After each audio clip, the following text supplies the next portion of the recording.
Il Veneto dà un grande segnale di civiltà come al solito, quindi merito e onore ai Veneti che sono la prima regione d'Italia per affluenza.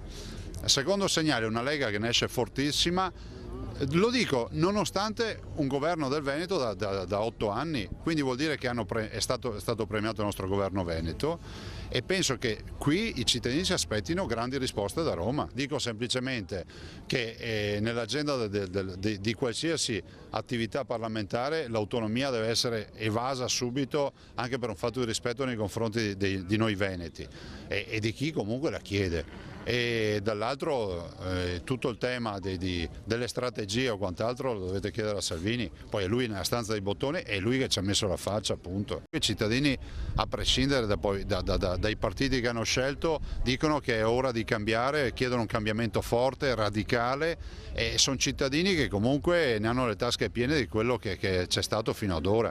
Quindi un cambiamento ma anche una grande responsabilità nei confronti di chi elegge i rappresentanti sul territorio e si aspetta grandi risultati, quindi questo voto è anche un grande senso di responsabilità.